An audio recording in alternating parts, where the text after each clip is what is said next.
Well, it's been a while since my last video, but I'm happy to say that most of the things that I've been talking about have been panning out, especially Bitcoin and Litecoin. And the biggest loser of all is the US dollar.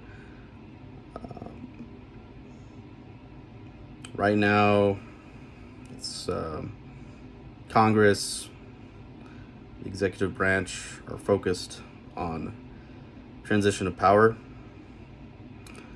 but I won't be surprised if they divert their attention to Bitcoin not long afterwards.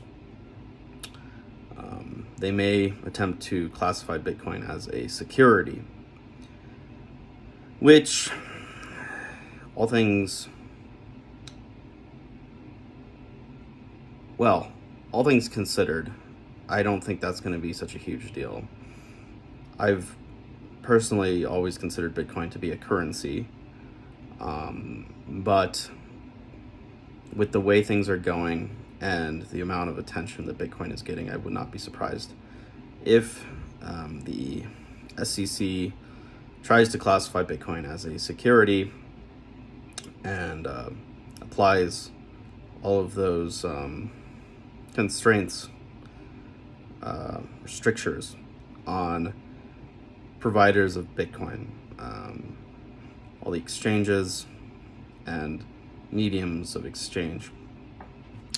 What does that mean? What should you do? Well, I would say if you have already made enough on Bitcoin for a down payment on a house, probably doesn't hurt to sell a bit and put it to another investment. And I'm talking at Bitcoin at $33,000 per Bitcoin. Because once the attention does switch over to Bitcoin, I expect there to be a short-term drop. Short-term being maybe 6 months to a year.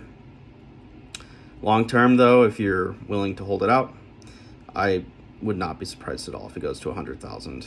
And I've said that before. I'll say it again. I really don't think it's going to be surprising to me when Bitcoin gets 100,000. That being said, are there better coins out there to invest in? Maybe, percentage-wise, but they're more risky.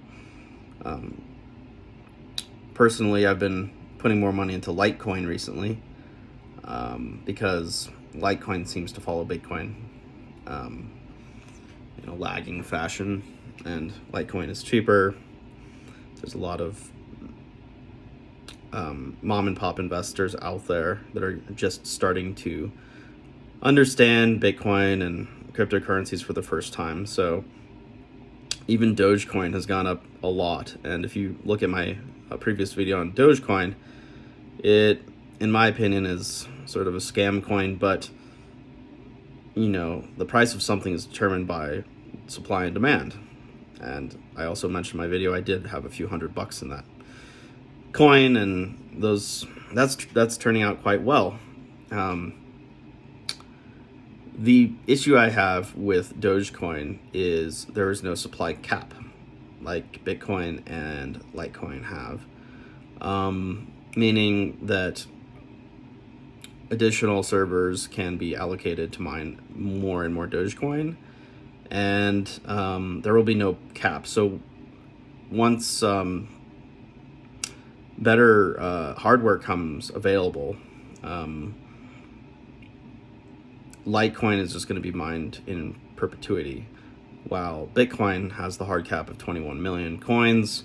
So regardless of the hardware in the future, that'll just be used to help process transactions and get rewarded the transaction cost, not to mine additional Bitcoins. Anyways, I think it's really interesting, and Happy New Year, everybody. I think it's great what's going on. Of course, there's always FOMO of people wishing they had bought more when they knew that something was going to happen, and they might have talked about it. They didn't really put all their money where their mouth was. And obviously, if I could, I would have, taken out or refinanced all my houses, and taken all that money and put it into, well, Now that I know, probably Dogecoin and sold it, but even if I put it into Bitcoin, I'd be a little bit happier today. But money's not everything. Learn to live with less. And part of my investing strategy really is to value investments more than things, like just random things you buy at a store. Like, I don't know, nice clothes. As you can see, I'm still wearing my t-shirt from college, so you can see that's not my priority. In terms of haircuts, yeah, I don't want to risk getting COVID until I get the vaccine. There's just a few more months. Hold the line. People can call me whatever they want. Don't really care. Because I'm not working in the office right now, so, and I don't interface with anyone pretty much, except for my friends on YouTube, like you guys. Anyways, a little bit of a slower video. Let me know in the comments if you have any questions for me, any issues, with Bitcoin in general. I've had people tell me it's a scam since 2010, 11. Unfortunately, I took some of that advice to heart and didn't get in as much as I should have. But trust your own instincts. Once you have the knowledge, and if you have a good basis for it, it doesn't hurt. And the other thing is,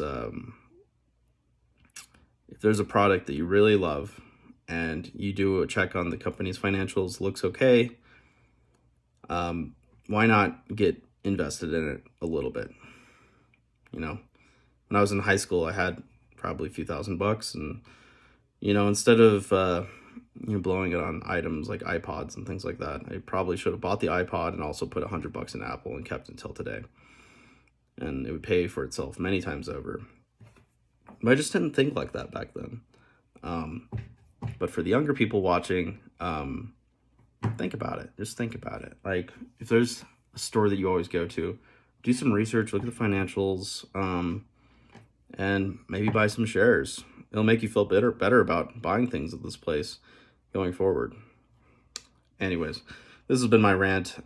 Adam at thehighestreturn.com. You can also find me at Facebook. I have the Highest Return page and the Highest Return group. Have a good one.